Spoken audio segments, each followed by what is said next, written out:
Christine Byers, good morning. Thanks for joining us here. Good morning, McGraw. Thanks for coming. And with our partnership with your great company, we are able to use you more and more. And we are actually broadcasting currently at KTRS.com, also at STLtoday.com. Your beat is primarily crime.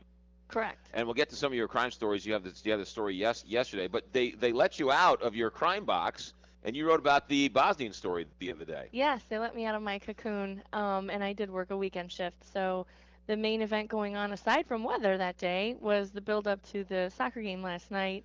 So I went to the Bevo neighborhood, and the fans did not disappoint. They were out in full force, and it was just a great vibe, a great thing to see and write about. Your story said that there were people in the restaurants, lines out the door of people wanting Bosnian food. Absolutely. They were, piled into the streets and the parking lots and just the wait, they didn't care how long the wait was because they just wanted to be around each other and, experience the camaraderie in that. And they were playing, music out in the parking lots. It was just like one big party, no matter where they were, whether inside the restaurant or outside. Do we have any idea how many Bosnians from outside of St. Louis came in for the event?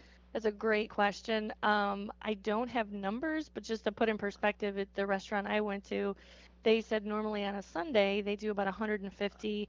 They serve about 150 guests, and the Sunday I was there, they were close to 800. Oh my goodness. So they really wanted some Bosnian food and just to get together and, Yeah. break bread. What's the percentage of Bosnians in St. Louis? Do we know that? Good question. It's pretty high, and it is actually one of the largest settlements of Bosnian immigrants outside the country. Right. Obviously. And rivals Chicago too. So the paper's done quite a bit on Bosnia this summer and the Bosnian community. It's been 20 years since they've been settled in, so they've become assimilated. Their kids have grown up, loving soccer and baseball, and they sort of become St. Louisans. And they've, a lot of them were first relocated to South City and that sort of Bevo Mill area, but they've since, branched out, and now they're sort of just like St. Louisans, whether it was the Irish population or the Italian population. And so they still call that Bevo Mill area home, where they might go for dinner on a Sunday night, but they live in, Creve Coeur, Kirkwood, Webster Groves, Scottsville, wherever else. I mean, it's sort of the American story, more or less. it really is. And then one of the star soccer players, of course, on the Bosnian team, a St. Louis boy. So went to Roosevelt and played here at SLU. So there's really strong ties here to St. Louis. I love the fact that those South City high schools are now great in soccer, where they were never good in soccer before. But all these Bosnians came in playing soccer, and all of a sudden, it's the world great, soccer players. All right, so that was a great story. Now, tell us about this St. Louis County jail story you had the other day, which was really kind of interesting. Basically, they're finding at the jail that it's becoming overcrowded. The reason is that the average length of stay has increased by an average of about 9 days. And so usually what they like to do is keep the inmate to guard ratios at a certain level to ensure safety, obviously, and all kinds of other things. But with the average length of stay increasing as it has, it's becoming more difficult to do that. So you have more use of force, more attempted suicides, of course, higher bills when it comes to health care and food costs, all those things. And the reason that they believe the average length of stay is increasing is because public defenders for years have been saying that they're overworked and their caseload is just growing out of control.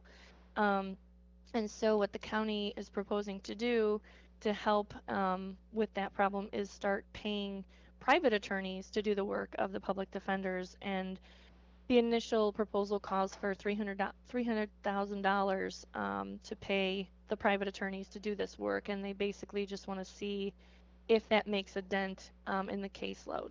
Why wouldn't they just want to hire just more public defenders? That's what I was thinking. Well, they say that they can get a lot more bang for the buck with just paying sort of private attorneys like as consultants and not so much benefits and all of that with actually hiring another body. And plus, the public defender's office is a state-run entity, so Gotcha. it's not like the county can pay a public defender because Right. it's a state-run office. Defenders, there's a special place in heaven for public defenders. I mean, Yeah.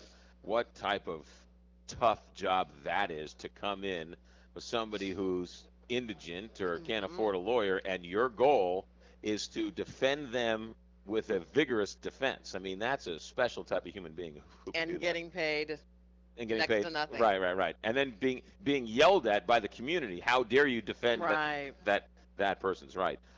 What's been the reaction to your story? Well, so far people are saying, there's certainly people like Bob McCullough, the prosecuting attorney, who is very doubtful of the plight of the public defender's office. He is saying that we're not counting the same numbers. We don't understand how they're counting their cases because when we look at our numbers, we're issuing the same amount of cases, and so they're the ones that handle the cases that we issue. How can there be a problem? And the public defenders are saying that the problem is we're handling more of the state's cases as opposed to private attorneys handling them, and they speculate the reason is the economy. Basically, people are just unable to afford private attorneys anymore, so they're turning to the public defenders. It's a great point. A lot of people use all the social networks, whether it's food stamps, whether it's the welfare or whatever else, and because of the economy, more people have less money for lawyers, whether it's a drunk driving case or something, stealing, theft, whatever it may be. Also, you and I became friends because you're following this whole meth story around St. Louis. I know you've been on the front lines of that meth story from the beginning. Anything new on the horizon we should be paying attention to? More and more communities every day are making pseudoephedrine a prescription in Missouri and really throughout the country. But really, there's nothing new sort of on a national level right now moving on it. Tennessee is actually getting pretty close to going prescription only. For the whole state. Yeah. And the reason is because they're expecting to actually surpass Missouri this year as the #1 state for meth labs. Oregon has made it over the counter for the state. And Mississippi. And Mississippi, that forward-thinking state of Mississippi, has made it. I'm sorry, that was an editorial comment. I apologize. And Mississippi, and now you're saying Tennessee. Tennessee is definitely talking about it at the state level and taking significant strides towards that goal. What about the Highland Pharmaceuticals claim that they can make the cold medicine where you can't extract the pseudoephedrine from? That seemed like a miracle, but they've ran into some trouble, haven't they? Yes, their product is apparently with the quote-unquote one-pot method, which has become the very popular method because you can basically make meth in like a soda bottle in a parking lot, right? And in your car or whatever, and get it very quickly. Apparently, their product is bulletproof when it comes to that method. You cannot extract pseudoephedrine using that method, but the crime lab in St. Louis County and the DEA labs have been able to make meth with their product in a different method, right? More elaborate method, but certainly one that the DEA in St. Louis County claim the bad guys know how to do. So they always get around. I mean, they find a way, right. No matter what, it seems like. It's really true. But in Oregon and in Mississippi, where they've outlawed it, and you need a prescription, the meth labs and the meth problem has gone down dramatically, has it not? Oh yeah, absolutely. I mean, Oregon has they went prescription only, I believe, in 2007, so they've got the longest, track record to see over time what happens. Right. And they're down. I mean, they used to be in the hundreds, and now they're down to maybe a dozen, if that. Yeah. What did Arkansas do? Didn't Arkansas do something kind of interesting? They said something where you can't buy cold medicine, or if you're from another state, you can't buy cold medicine in Arkansas. Arkansas did something like that. Might want to look at that. I will look at that. There you go. All right, good. What's it like working with Deb Peterson? You always ask me that. I want to know. Inquiring minds want to know. She's great. No, seriously, what do you really think? No, she's great, but they often don't let her out of her cocoon either. She's down in editorial now, so she's not, around the newsroom. So it's so much nicer working with her since you never see her. No, I never said that. He is so putting words in your mouth. Not a direct quote. Wait a minute. Christine Byers is saying she is saying I misquoted her. Isn't that interesting? The media always does that. Don't they? They always do that. I do have a question for you though, because Yeah. your beat is basically crime beat, right? Yeah. Do you ever want to get out of that and be able to do, feature stories or anything like that? Because I know it can kind of be taxing on reporters doing the same type of depressing news all the time. Yeah, I mean, it gets to you at some points, and some stories more than others, and I'll be honest, certainly since becoming a mother myself, it's really been affecting me differently, but I I really do enjoy it.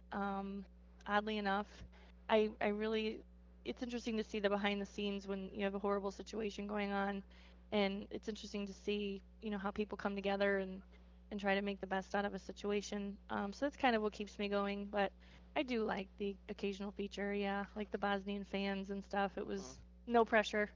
Yeah. Last Yeah. question for you, Christine Byers. What's your favorite Christmas movie that you have to see every year? Now, this is a hard-hitting question. Oh, oh, what's the one with is it Elf? Elf? Yes. Boy, That's that was yes. that was Yes. scary I was good. like, what is his name? Will Ferrell. That's what it is. That was scary Yes. good. What's the one Elf? Yes, that's the one I'm talking about. But see, I heard her. She was starting to say an E. Yes. That I was- was know. That was some type of woman cosmic like, mind meld or we're something. connected. That We're was connected. really weird. All You right. know, that's a good one. Elf. No one's mentioned Elf that is a one. new one. Elf is a new one. All right. Elf. We got Elf Which down. is also Christine going to be Byers. playing at the Fox Theater. Oh, Elf. Really? good Yes. to know. Yeah. You know what? Last year, we got a break here, but last year I went to my insurance agent, gave me tickets to go see It's a Wonderful Life at the Esquire in Clayton. I saw it in the movie theater. Oh, now that's cool. Yeah. Not done that before. It was really a lot of fun. It was Yeah. you look at it in a totally different way Yeah. because you're not pausing it and Exactly. stopping it. And You're the dog's watching the not barking. whole thing Yeah, through. it was really Yeah. it was a really good movie actually. All right, Christine Byers from STLtoday.com. Thank you for swinging by. Thanks for having me. You're always welcome. You ever need us, give us a holler. But good to see you, and tell the gang down the street we said hi. All right, And we'll grab do. a donut from Strange Donuts Yeah. on your way out. Christine Byers, breaking news, likes working with Deb Peterson now that she doesn't see her anymore. Film at 11. 9:25 here on the Big 550 KTR.